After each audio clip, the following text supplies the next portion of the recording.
오늘 저녁에는 이 히브리서 2장 1절부터 3절까지 말씀을 본문으로 해서 루틴에 머무르기라고 하는 그런 제목의 말씀으로 여러분과 같이 은혜를 나누고자 합니다. 제목이 좀 이상하죠. 우리가 반드시 머물러야 하는 가야 할 길, 그 길에서 벗어나지 않는 것, 정도에 머무는 것. 바울 사도는 신앙인의 그 신앙의 싸움을 트랙에서 달리기 경주를 하는 운동선수의 모습에 비유를 합니다. 운동장에서 다름질하는 사람들이 여러 사람들이 있지만 그 여러 사람들 가운데에서 오직 상을 받을 수 있는 사람은 향방 없이 다름질하는 사람은 절대로 상을 받을 수가 없다. 열심히 달리고 열심히 경주에 임하지만 올바른 방향으로 뛰지 않는 사람은, 그러니까 자기가 달려가야 할 트랙에서 벗어난 사람은 결국 상을 받을 수 없다라고 하는 그런 이야기를 합니다. 향방 없는 다름질. 열심이라고 하는 건 굉장히 중요합니다. 우리가 신자로서 우리의 삶에 열심을 갖는다는 건 참 멋진 일이죠. 기도의 열심, 예배의 열심, 전도의 열심, 심지어 성경을 읽는 일에 열심. 내가 교회 안에서 주어진 어떤 직분과 사명을 감당하는 일에 열심을 내는 것 굉장히 중요한 일입니다. 열심이 없는 신자를 보는 것은 참 가슴 아픈 일이에요. 가슴이 냉랭하게 식어버린 마음, 뭘 해도 흥미가 없이 하는, 마음이 담겨있지 않은 그런 일꾼으로 교회를 섬기는 모습을 보는 것은 참 가슴 아픈 일입니다. 저 사람 얼마나 힘들까. 굉장히 자신에게 주어진 벅찬 임무를 수행하기 위해서 애를 많이 쓰지만 항상 짜증이 머리 꼭대기까지 나 있고 입은 이만큼 나와서 내가 하나님 앞에 왜 열심을 낼 수 없는지, 내가 하는 이 일이 왜 이렇게 재미없는 일인지 그 이유를 다른 사람들에게서 찾으려고 하는 그런 늘 그런 불만과 원망으로 꽉 들어찬 마음으로 그렇게 일을 하는 사람을 보는 것은 참 가슴이 아픈 일입니다. 누군가가 뭘 어떻게 해야 내 가슴에 식어버린 불꽃을 다시 태울 수 있다고 늘 사람들은 생각합니다. 그래서 목사가 나를 채워주지 못하기 때문에 내 가슴이 식어버렸고, 사람들이 뭘 어떻게 하기 때문에 내 가슴이 차갑게 식어버렸고, 결국 싸늘하게 식은 자신의 가슴에 대한 모든 이유가 교회와 다른 사람들에게 있다고 생각하면서 그렇게 살죠. 열심히 식어지니까 점점 하나님의 일에서 멀어지기 시작하고 교회로부터 멀어지기 시작하고, 그렇게 되니까 더 은혜 받을 길이 없어집니다. 악순환이죠. 오늘날 현대 교회 안에는 이런 종류의 신자들을 보는 것이 그리 어려운 일이 아닙니다. 참 많은 경우에 내가 왜 교회 생활을 달가워하지 않는지, 내가 왜 교회를 좋아하지 않는지, 내가 왜 이 교회에서 내게 맡겨진 그 일에 성실하게 임하지 못하는지, 그런 이유를 세상 모든 것으로부터 늘 121가지 찾아낼 수 있는 늘 그런 마음으로 교회 생활에 근근히 매여 있는 그런 열심이 없는 사람들을 보는 것은 참 마음 아프고 힘겨운 일입니다. 그런데 반대로 모든 일에 뜨거운 열심을 가지고 있는데 굉장히 열심히 있어요. 뭐든 해보려고 막 몸부림을 치고 닥치는 대로 뛰어들어서 나 혼자 모든 일을 할 것처럼 막 그렇게 모든 것을 휘젓고 다니면서 내가 해야만 이 일이 되고 내가 있어야만 이 일이 완성된다고 생각하는 그런 열정.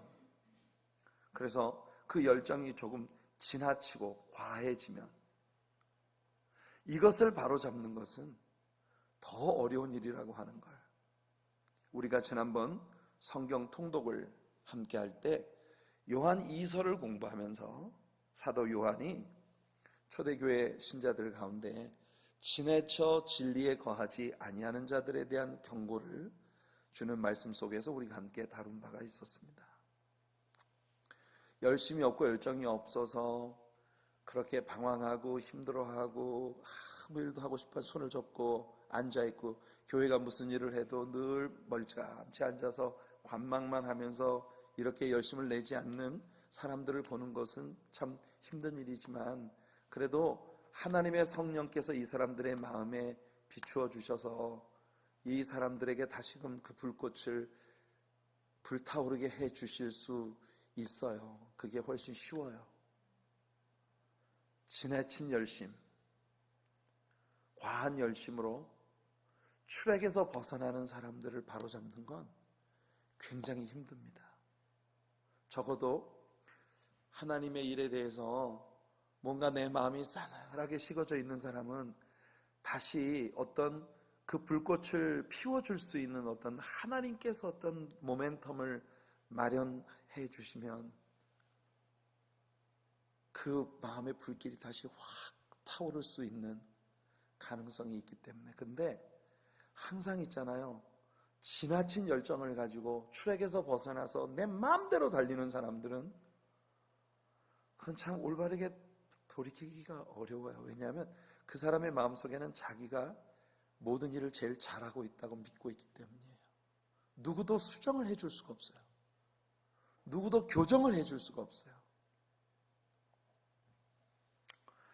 히브리서 기자는 오늘 우리가 읽은 본문 가운데에서 아주 심각한 이야기를 합니다.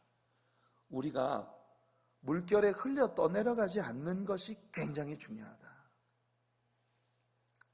물결에 흘려서 떠내려가지 않는 것,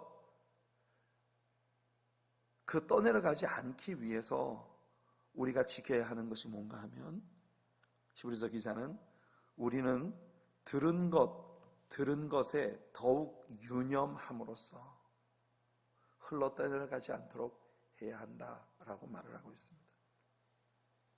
우리가 들은 것에 더욱 창념해야 한다. 우리가 들은 것에 더 마음을 집중해야 한다. 여러분, 어느 쪽이든 우리들이 견고한 믿음의 사람으로 하나님 앞에 설 수 있는 비결은 부지런히 하나님 말씀을 듣는 겁니다. 여러분들이 신앙생활을 하면서 지금 어떤 형편에 놓여 있든, 여러분이 어떤 상황 가운데 놓여 있든, 여러분들이 하나님의 축복 가운데로 돌아갈 수 있는 길은 말씀을 듣는 거예요.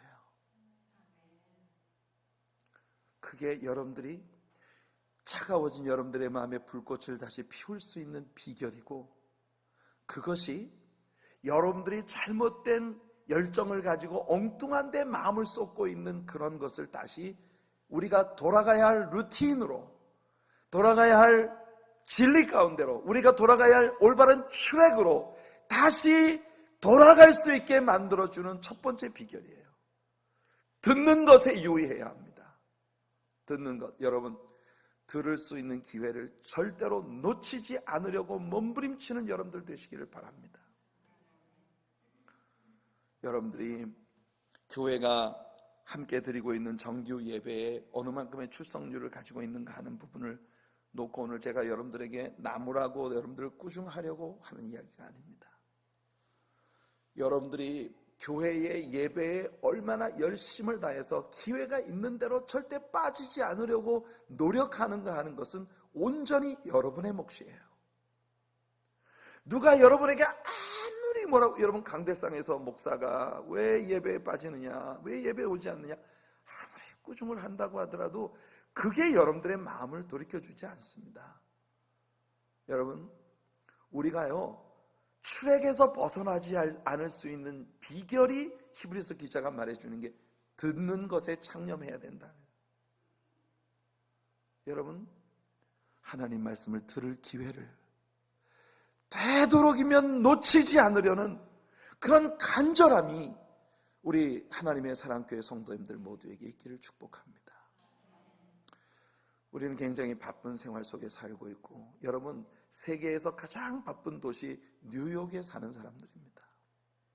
아침부터 저녁까지 삶의 치열한 생애 전선에서 우리는 싸우고 있고, 여러분들의 직장과 그리고 이 전 세계에서 생활비가 가장 비싸게 들어가는 두 번째 도시인 뉴욕에서 생존하기 위하여 여러분들이 얼마나 치열한 생존 경쟁의 싸움에서 몸부림을 쳐야 하는 그런 도시에 여러분들이 살고 있는가? 우리는요, 전 세계에서 삶을 위한 기본적인 익스펜스가 두 번째로 많이 드는 도시에 사는 사람들이에요. 그러니까 여러분들의 삶이 바쁠 수밖에 없고, 여러분들은 굉장히 많이 지쳐있고 힘들어 있고 피곤합니다.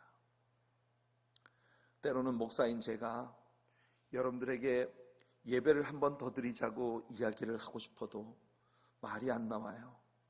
늘 지쳐있는 여러분들의 모습이 너무 가엾어서 지금 하고 있는 이것보다 좀 더 열심히 뭔가를 더 하자고 얘기하고 싶어도 더 할 수가 없어요. 여러분, 제 마음은 있잖아요. 주일 저녁 예배를 만들었으면 좋겠어요.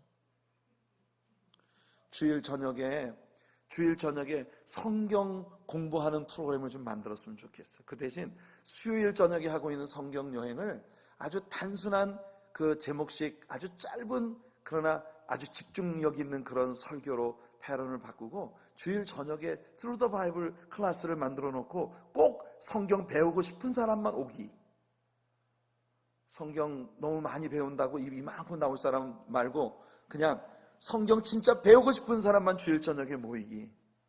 제 마음에 간절한 소원이, 우리가 주일 저녁 예배를 만들어서 주일 저녁에 우리가 정말 성경 이 여행을 한번 제대로 좀 해보면 얼마나 좋을까. 막 이렇게 듬성듬성 막 빼먹고 지나가고 막 지금 하는 것처럼 성도님들이 너무 지쳐있고 너무 피곤하니까 시간을 맞추기 위해서 저도 막 달리면서 이렇게 하지 말고, 그냥 주일 저녁에 오시는 분들은 아예 그날 어쩌면 철회할지도 모른다는 생각 가지고 그냥 와서 성경 공부하고 싶은 사람들 다 나와서 성경 배우고, 수요일 저녁은 그냥 아주 쌈박하게 한 20분짜리 설교 늘 하고 이러고 끝나는 거.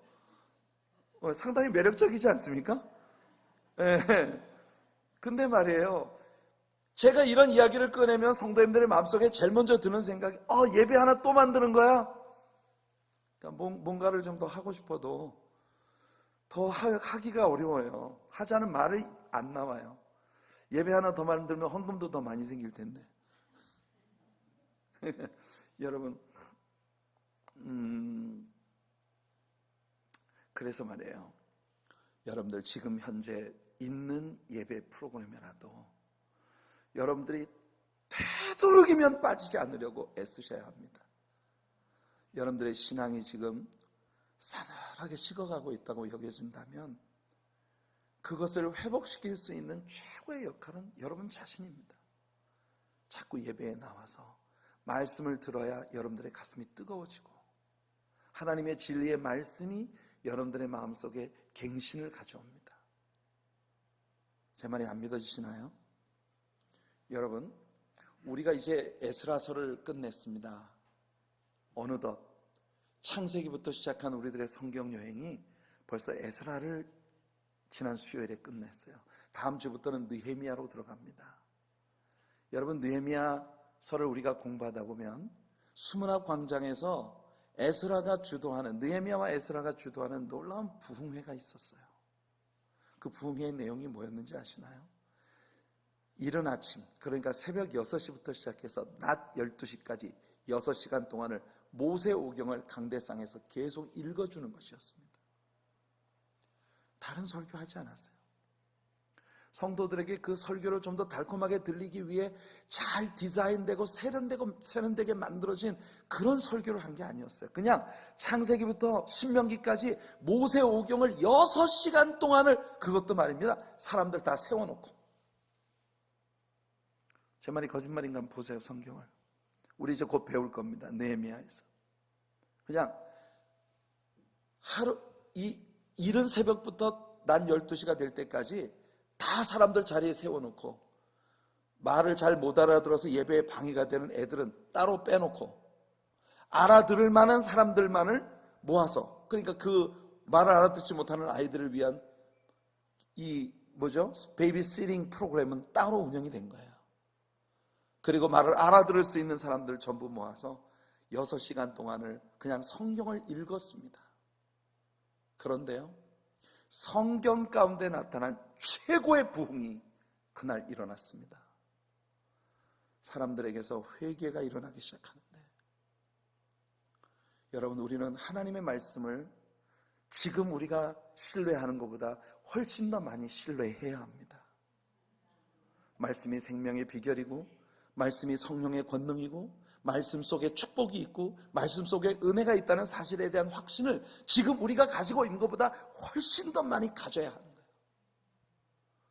우리 물어보면 다 그럼요, 말씀은 능력이죠. 그럼요, 말씀은 우리가 꼭 알아야 되죠. 알기는 면장보다 더 잘하는데, 중요한 건 뭐냐면 정작 말씀을 배우자고 들면 우리 성도님들은 딴 생각을 하는 거예요. 오늘 히브리서 기자는 우리들에게 우리가 들은 바 하나님의 말씀에 내 마음을 견고하게 쏟아야 한다고 말합니다. 오늘 우리가 살고 있는 세상은 말입니다, 우리가 듣고 배우는 바 하나님의 진리와 복음에 대하여 타협을 하라고 하는 아주 강력한 요구가 일어나고 있는 세상에 우리는 살아가고 있습니다. 오늘 현대인들은 천국에 들어가는 문을 최대한 넓히려고 몸부림을 쳐요. 무슨 말인지 아시죠? 구원에 들어가는 문은 기독교인들이, 소위 예수쟁이들이 말하는 것보다 훨씬 더 넓다고 그렇게 주장하고 싶은 거예요. 천국에 들어가는 길은, 그래서 이 모든 인간들이 가지고 있는 모든 종교가 가는 길이 다 같다. 여러분들 이번에 생명과 사랑의 대잔치 하면서 사람들 전도해 보니까 그런 사람 있죠? 나는 교회는 안 다니지만 마음으로 믿어. 그럼 나는 하나님도 믿고 부처님도 믿고, 그럼 공자님도 믿고, 난 다 믿어. 그 믿음이라는 게 원래 다 같은 길을 가는 거 아니겠어? 이런 사람들이 여러분 점점 더 늘어가고 있어요.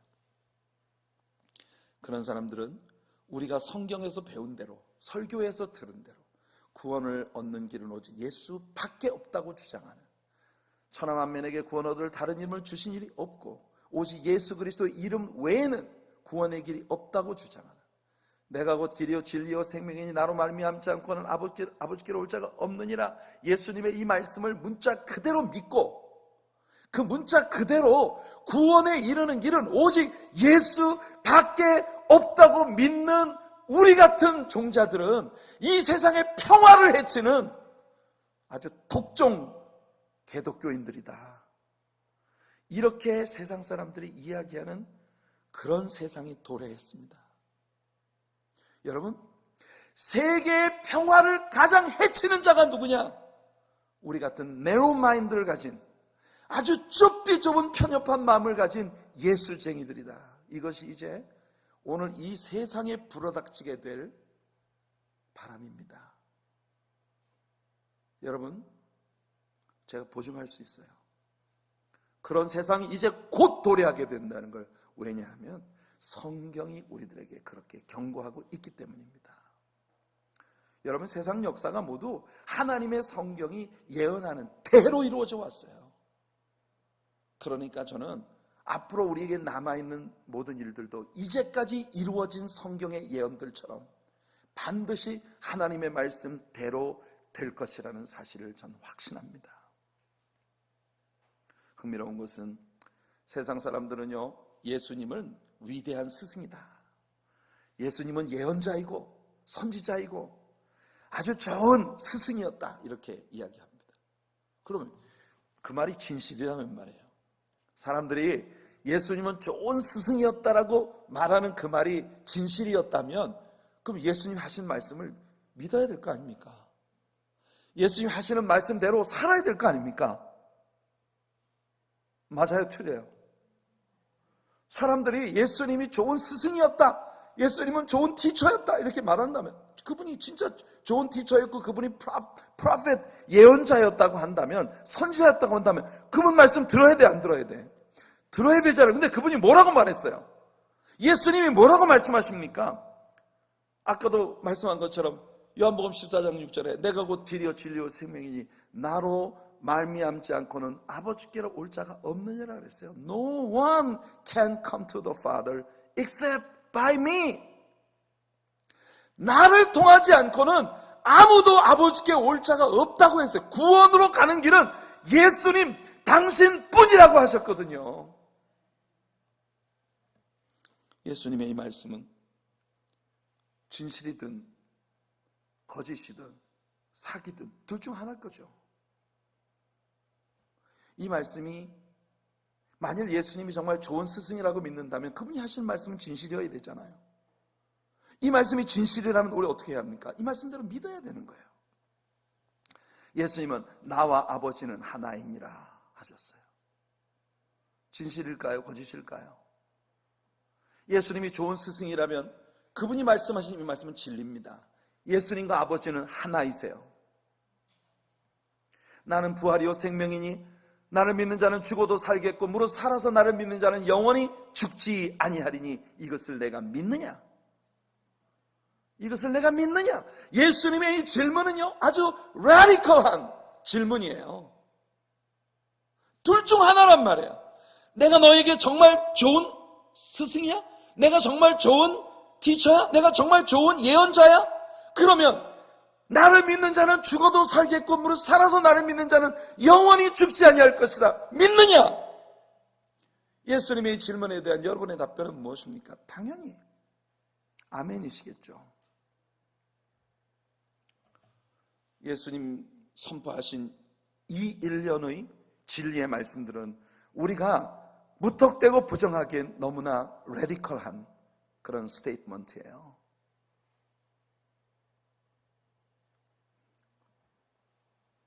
만일 예수님이 말씀하신 이 말씀이 거짓이었다고 생각한다면 예수님은 사기꾼입니다. 여러분들 세상 사람들에게 전도를 할 때 그 사람들이 그래 예수님은 좋은 스승이라는 거 알아. 그분은 사랑이 많으시고 성경에 대해 정확히 알지 못해요. 그냥 주워들은 풍월로 얘기하는 거죠. 그래 그분은 사랑이 많으시고 많은 병자들 고쳐주시고 가난한 자들과 죄인들 멸시받는 자들의 친구가 되어주시고 그럼요. 일부만 아는 거예요. 그래서 그 예수님은 좋은 선생님이야. 근데 그 예수님 뭐라고 말씀했는지 알아? 예수님 이외에는 구원받는 길이 없다고 하셨다니까. 그러니까 사람들이 그분이 정말 좋은 스승이었다고 믿는다면 예수님 말씀을 믿어야 하는 거고, 예수님이 말씀하신 그 말씀이 정말 편협한 세계 평화를 깨뜨리는 그런 아주 편협한 마음을 가진 자의 독선, 이기적 독선이라고 생각한다면 예수님은 사기꾼인 거예요. 여러분에게 예수님은 누구십니까? 예수님은 과대망상증 환자입니까? 자기밖에는 구원의 길이 없다고 믿고 있는 과대망상증 환자입니까? 아니시잖아요. 예수님은 하나님이십니다. 그분은 살아계신 하나님의 아들이십니다. 그리고 그분은 우리의 죄를 다 짊어지고 십자가 위에서 죽으신 그리스도 메시아이십니다. 우리의 구원자이십니다.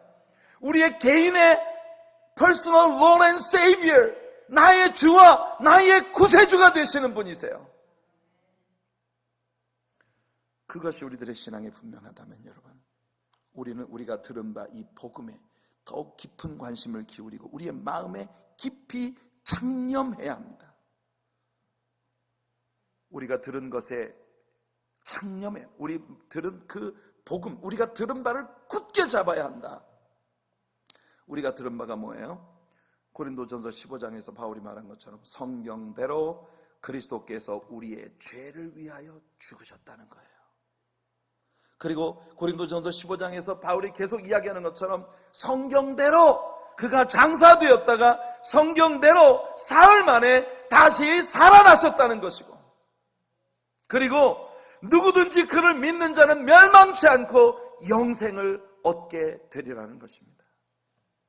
우리 인간의 죄 문제에 대한 우리 하나님께서 인간에게 제공해 주신 유일한 방편, 그것은 예수의 피밖에 없다는 것이에요. 천하 만민에게 구원을 주는 다른 이름은 없습니다. 오직 우리 죄를 지고 십자가에 죽으신 예수 그리스도 이외에 다른 길은 없습니다.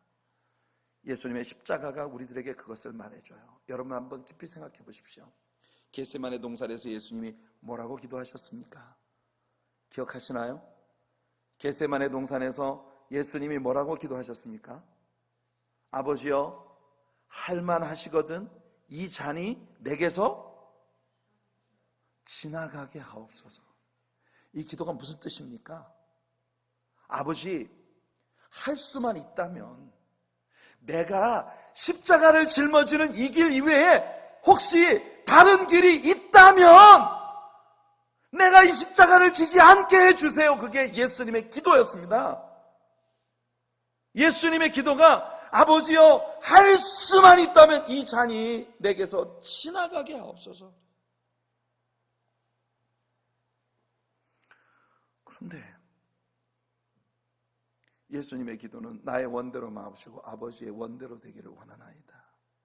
예수님이 이 기도 속에서요 분명히 밝히셨어요. 예수님의 원은, 예수님이 소원하시는 바는 할 수만 있다면 이 잔이 내게서 그냥 지나가는 것이다.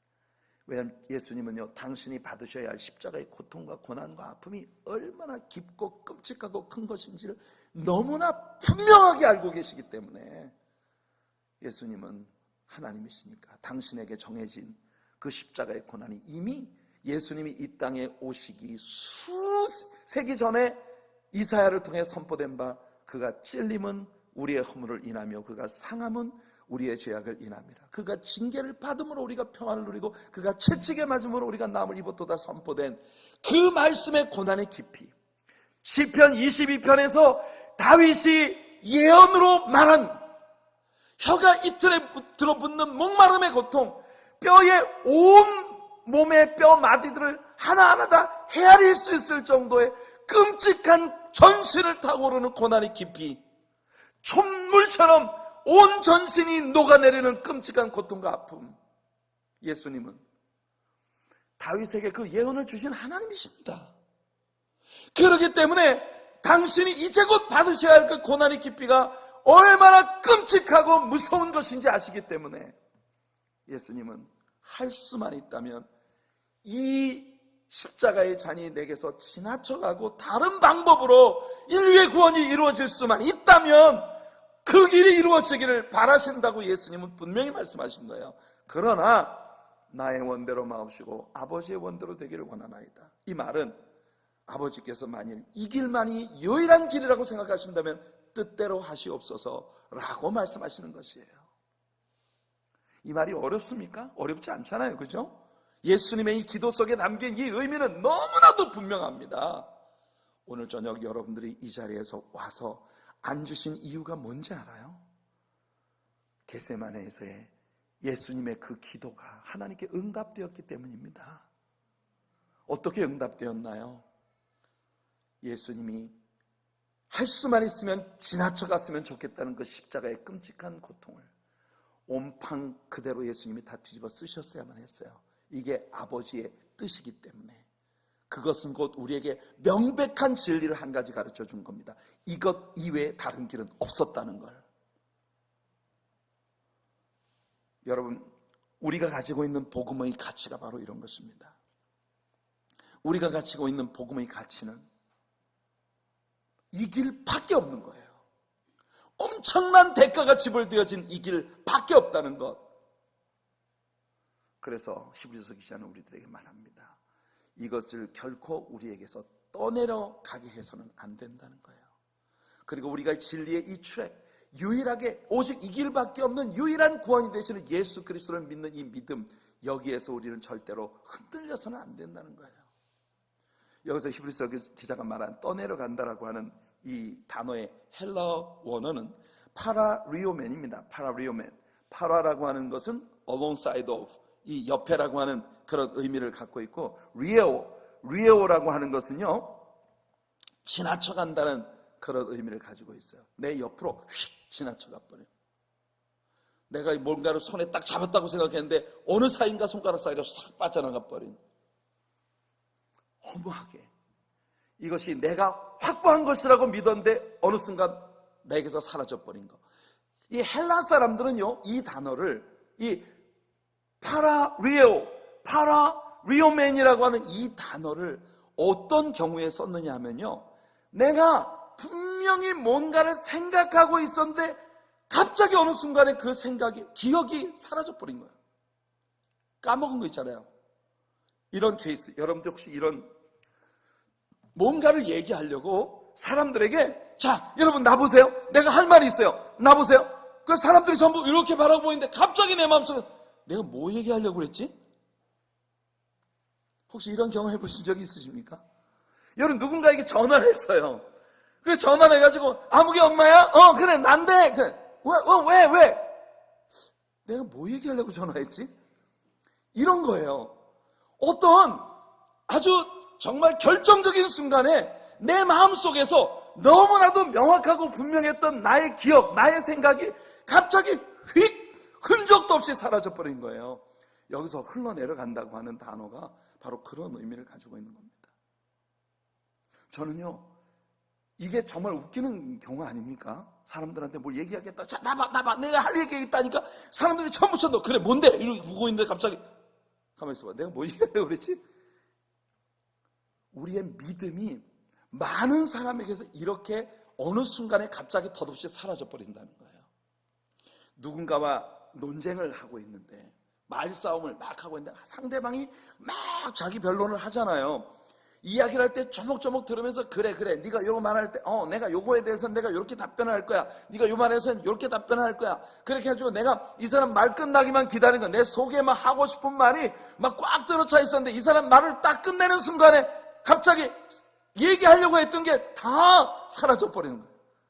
기억 속에서 전혀 생각이 안 나는 거. 많은 사람들에게서 믿음이라고 하는 것이 분명히 자기가 확실하게 붙잡고 있다고 믿었는데 결정적인 순간에 믿음을 꺼내 쓰려고 하니까 내 속의 믿음이 갑자기 연기처럼 사라져버려요.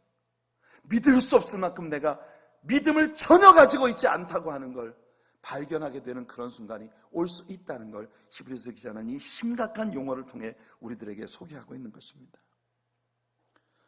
우리가 우리의 삶에서 절대로 잃어버려서는 안 되는 것, 절대로 우리가 그곳으로부터 떠내려가서는 안 되는 것, 우리가 트랙을 벗어나서는 안 되는, 우리가 반드시 가야만 되는 그 루틴, 벗어나서는 안 되는 루틴, 그것을 히브리서 기자는 우리들에게 얘기해 주고 있는 것입니다. 아마도 이건 상대성일 수 있다고 생각돼요.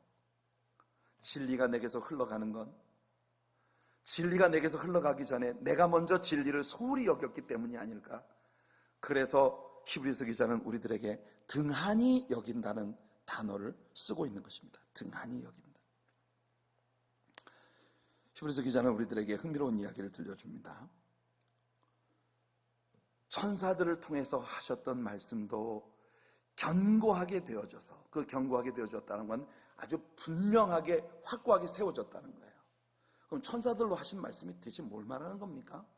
이것은요, 모세가 시내산에 올라갔을 때 여호와의 사자가, The angel of the Lord, 여호와의 사자가 그에게 나타나셨어요.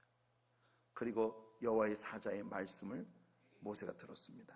여러분, 성부 하나님은요 영이시기 때문에 우리가 그분을 볼 수도 없고, 하나님의 임재 앞에 우리가 드러나면 우리는 죽음이에요.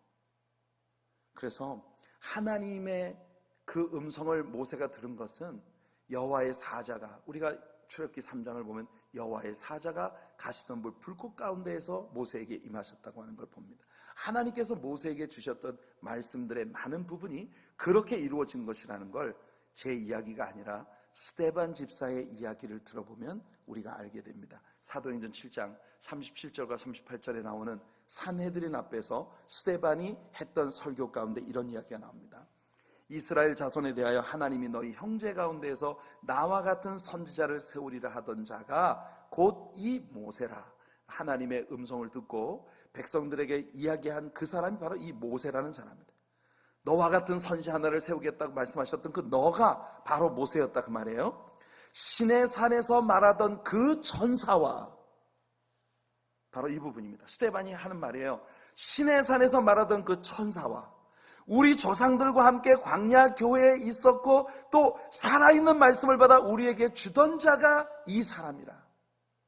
그러니까 신의 산에서 율법을 주셨던 천사의 음성을 들은 사람이 바로 모세였고, 그 천사와 함께 있으면서 동시에 하나님의 대변자로서 광야 교회, 즉 광야를 여행하는 이스라엘 백성들 속에도 함께 있었던 그 사람 모세, 이 모세의 위치를 설명하기 위하여 신명기 18장 18절에 나오는 그 선지자가 바로 모세였다고 하는 것을, 그 선지자, 너와 같은 선지자, 예수 그리스도가 오실 메시아에 대하여 너와 같은 선지자일 것이라고 말했던 그 사람이 바로 모세였다라고 하는 것을 이야기하는데, 스데반 집사는 이렇게 말을 하고 있어요. 그러니까 모세가 시내산에서 율법을 받아가지고 내려왔는데 천사들의 음성이었단 말이에요. 그런데 이것이 율법이라고 하는 절대로 변개할 수 없고 엄청난 구속력을 가진 법으로 제정이 되었다는 겁니다. 히브리서 기자의 설명은 뭐냐?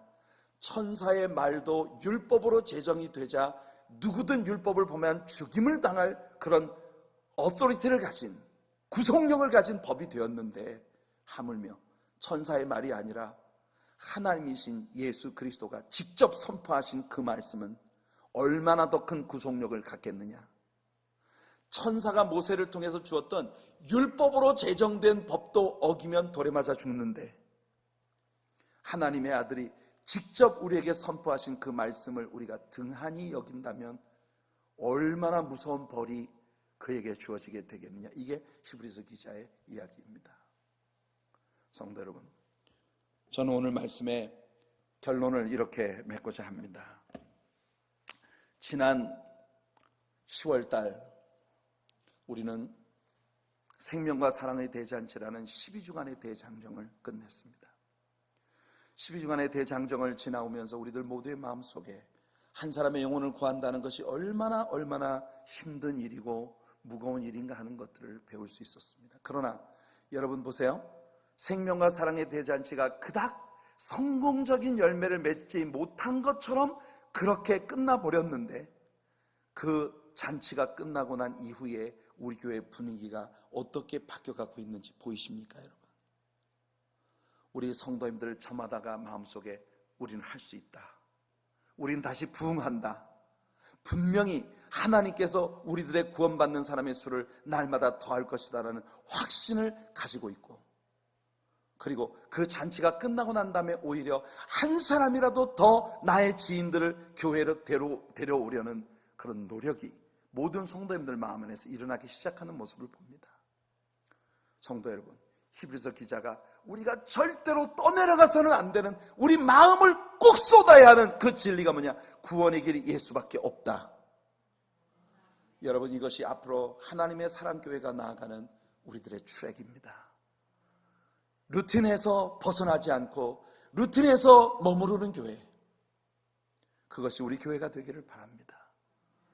하나님의 진리에서 벗어나지 않는 유일한 생명의 복음, 거기에서 떠나지 않는, 세상이 뭐라고 주장을 해도, 세상 사람들이 뭐라고 말을 해도 우리들의 마음 안에서 한 사람의 영혼이라도 더 구하려는 예수 그리스도의 간절한 열망이, 예수 밖에는 구원의 길이 없다는 이 뜨거운 복음의 열정으로 다시 우리들이 한 마음이 되어 같은, 우리가 반드시 가야만 할 그 트랙에 머무르기, 우리가 가야 할 그 루틴에 머무르기.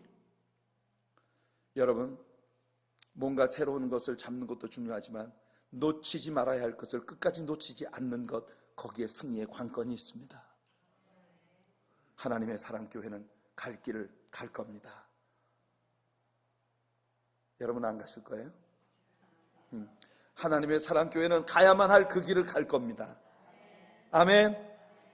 우리가 그동안 많이 향방을 놓쳤어요. 엉뚱한 싸움들에, 엉뚱한 감정적 갈등에, 정말 우리가 지켜야 할 루틴을 놓쳐버렸던 시간들이 우리에게 너무나 많았습니다. 그러나 이제 우리는 루틴을 다시 찾은 것입니다. 이 안에 함께 거합시다.